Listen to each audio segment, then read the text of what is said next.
And one of the key teachings in this particular scripture is the idea of Buddha nature, which is the seed of awakening that lies resident in all of us. So in other words, we all have the possibility of complete and total true enlightenment. So in this particular chapter, which is called Devadatta, the Buddha is making some prophecies about a couple of people who are going to become Buddhas also. So just to kind of set the stage, this is not a historical sutra. What's happening happens sort of in absolute reality, not in conventional reality. So this isn't meant to be specifically true, but there are some kind of links between historical details and the story that's being told here that I'm going to sort of try to fill in as I talk about this. So I mentioned the Buddha makes two prophecies about people who are going to eventually become Buddhas. And one of them is Devadatta and the other is a young female. So let me explain the significance of Devadatta. By the way, I'm in the kind of in the habit of pronouncing some of these words the way they do them in Thailand. So Dewa, D-E-V-A-D-A-T-T-A. The V is pronounced kind of like a W, so Devadatta. He was one of two cousins that the Buddha had that ordained shortly after the Buddha reached enlightenment and went back home to visit his family. The other one was Ananda. And Ananda you hear about quite a bit. He was very, very smart. He was very kind. He was a very good advisor to the Buddha. And he stayed with him a lot of the time during the last 45 years of his life. And he had this incredible memory. He could remember everything he heard. And so a lot of the teachings we have because Ananda heard them and retained them and continued to pass them along. Devadatta is a whole different story. Devadatta is sort of the evil cousin. He was very driven by ambition, and he became very jealous of the Buddha's status. And so, like I said, he had ordained pretty early on after the Buddha's enlightenment.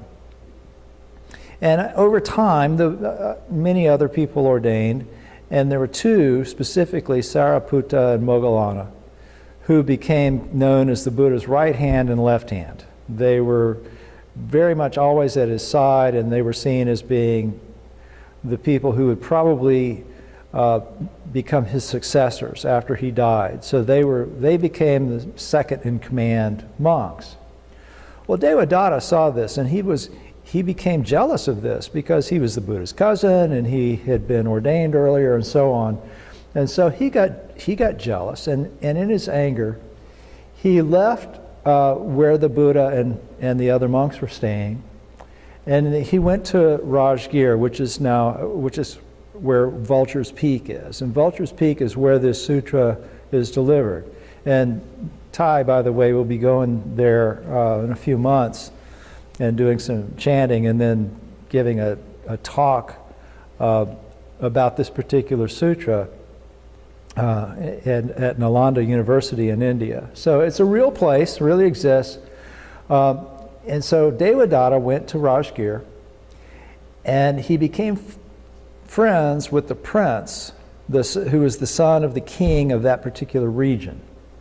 And the prince's name was Ajatasattu. And he was the son of King Bimbisara. And if you read a lot of Buddhist stories and scriptures and stuff, you'll see references to Bimbisara. This was a real person who became a follower of the Buddha, and he was a big supporter and donor, helped finance monasteries and so on. So he became friends with this prince and talked him into setting him up in a monastery. And so the Buddha came through this area later on, and he went and visited Devadatta at his monastery. And Devadatta asked him, said, make me the head of my own order. He wanted to be equal in status to the Buddha. Well, the Buddha said, no, I'm not going to do that. I don't want the Sangha split apart. I want to keep the spiritual community one, And so he refused. Well, this made Devadatta angry, and he decided after the Buddha left that he was going to do this anyway. And so he went to this prince, and he asked him to ask his father to help him grow his particular community. Well, the prince did. The prince went to King Bimbisara and told him what he wanted to do, and he had no interest in that whatsoever. He was a very devoted follower of the Buddha, and he said no. So Devadatta convinced this prince that he needed to get rid of his father and take over the kingdom.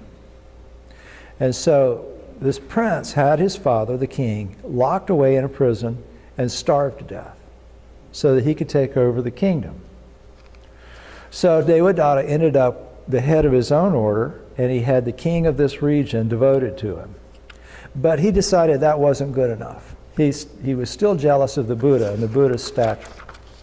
So he decided he was going to kill him. So he tried 3 times. The first time he got some of the new king's soldiers, archers, and said, go shoot him with arrows and kill him. Well, they went, and once they were in the presence of the Buddha, they realized that they were with somebody who was really very much a spiritually advanced being. And so they bowed down to him and became followers. So Devadatta decided that he was going to kill the Buddha himself. And so he went there, and he went to up on a mountainside overlooking a path where the Buddha would go on alms rounds. And his plan was to roll a boulder down on the Buddha and kill him as he went by. And so he pushed the boulder down, but the boulder bounced down the side of the mountain, broke up into a bunch of different pieces. And so it ended up, one of these little rocks hit the Buddha in his foot and really didn't do him any serious harm.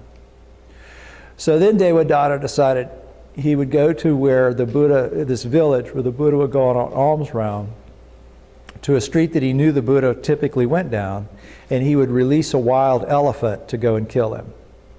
So this wild elephant went after the Buddha, but as soon as he encountered the Buddha just calmed him down. He was fine, let the Buddha pass without any harm. Well, Devadatta was still determined that he was going to take over the Sangha, or at least a big part of it. And so he went to the Buddha, and with this idea that monks should be more ascetic. He said, people look at us, and we have monasteries, and we have nice robes, and we eat decent food. And we should really work harder than this. And so he proposed that monks should have to sleep under trees in the forest, that they could only wear robes that were made out of old rags, that they could only eat certain kinds of food, and they would have to be vegetarian and stuff. And the Buddha considered this, and he said, no, we need to be, number one, we need to be easy to maintain. We don't want to require people to give us certain kinds of food. We can eat whatever we want. And he said, sleeping in monasteries is fine, and as long as we're just wearing robes that we're given, that's, they don't have to be old ragged robes. And he said, if any monk wants to follow these more ascetic practices, they can, but I'm not going to require it. So Devadatta decided that he would go to another part of the country where monks hadn't seen the Buddha in quite a while, and that he would convince them to follow him in these more austere practices. And so he did that. And so he had a number of monks that had ordained under the Buddha, that he just kind of went and convinced them that he was in charge and that they should follow him. And so he had this monastery with a number of monks. Well, Sariputta heard about this. And so he decided that he would go and visit Devadatta. And so he went to this monastery pretending to want to ordain under Devadatta and to want to be one of his followers. And so Devadatta was thrilled about this. The Buddha's right-hand man was going to be there following him. But once Devadatta went to sleep, Sariputta went and called all the monks together and straightened them out, told them what the reality was. And so in the middle of the night, while Devadatta was sleeping, they all left and went back to the Buddha. So he woke up and his monastery was empty. Well, he was furious about this. So he ordered his servants to prepare a carriage to take him to where the Buddha was staying, and he was determined he was going to kill him this time. But on the road, on his way there, just as he was coming toward the monastery, he died. Well, the Buddha talked about this afterward, And this discourse is pretty well known in the Pali Canon. The Buddha is talking to the monks about his cousin, Devadatta. And he tells them, he says, a follower should periodically reflect on his own failings and his own attainments. And he should also reflect on the failings and attainments of others. And he says, Devadatta is headed for a bad state, basically to rebirth in one of the hell realms. He says, because of clinging to material gain, to status, to offerings, and to evil ambition. Now, he doesn't say this so that we can judge Devadatta. In fact, we should reflect on our attainments and on our failings, and on attainments and failings of others, so that we see the effects of our actions and we see the potential effects of negative actions and positive actions on the community around us. So we see whether karma, whether actions are good or bad. And if we see the harm caused by believing that happiness comes from the status of having material wealth, or status, for example, then we're likely to turn away from those things and seek spiritual wealth instead. But here we are in the Lotus Sutra, and the Buddha is saying that even Devadatta is destined for Buddhahood. Here's someone who tried to kill a Buddha.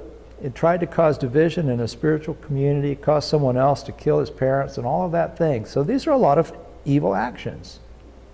But the Buddha says in previous existences, Devadatta had been a seer. A rishi is the word that they use in India, but a holy man who had known about the Lotus Sutra.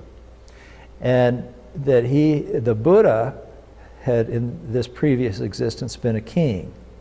And so Devadatta had introduced this king to the Lotus Sutra. And it was because of this that the Buddha was able to become a Buddha. And so because of this good karma in a previous life, Devadatta would eventually be able to realize Buddhahood himself. So what does this mean to us? If you're here today, you're here because you've done some good actions in the past that got you here. You're born in a country where the Dharma is available to you. You have the ability to understand teachings. You have the ability to put them into practice and to realize the fruits of that.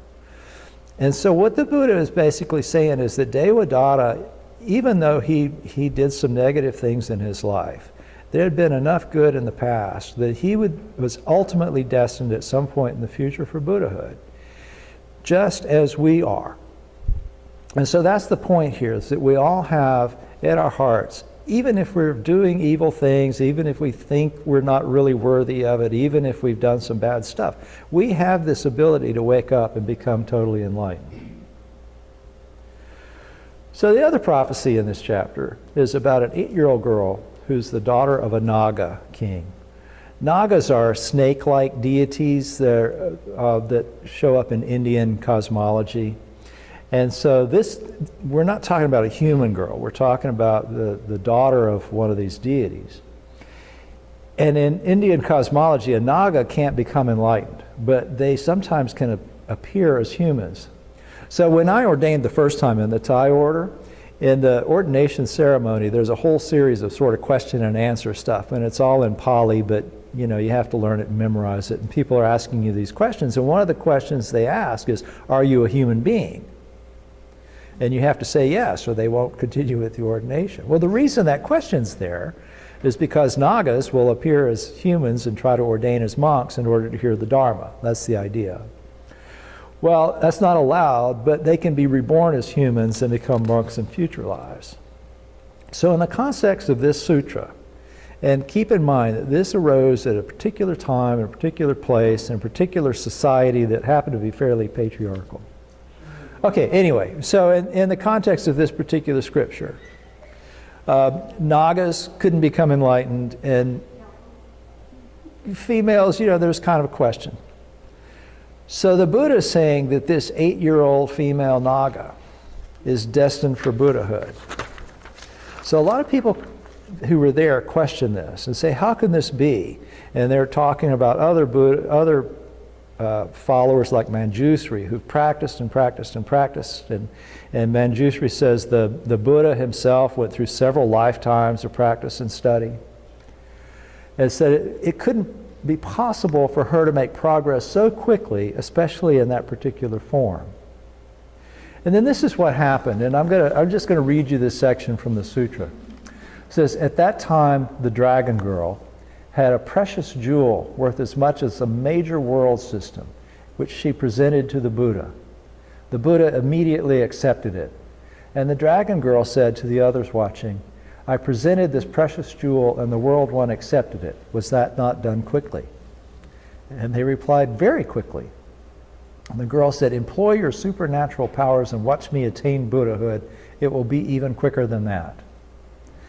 And so these monks there see her using their ability to see oneness, which is the eternity that is present in this moment, and that includes everyone and everything. And they see that in the space of an instant.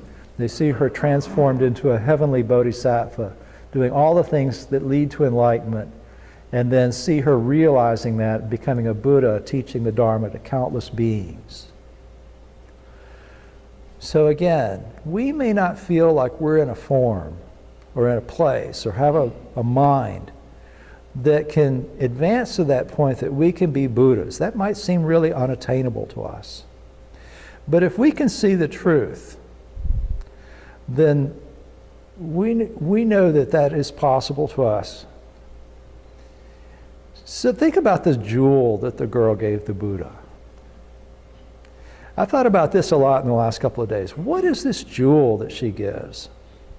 Thich Nhat Hanh in his commentaries on it says, if you could pick up a leaf or a rock and you can see how it's connected to everything, you can see oneness and eternity in a single leaf or a single rock, that would be a precious jewel. And I think there's something else too, though. If you can see faith in Buddhahood, that would also be a precious jewel. So what would that mean? That would mean you might think, okay, well, I'm not a Buddha, but I can embody Buddhahood. I can live the Buddha way. I think to give that as an offering to the Buddha would also be a precious jewel. And to believe that Buddha nature is really here and that you can live the Buddha way, I think that's the best jewel you could possibly have. So that's really all I had to say about that. Thank you very much for your time.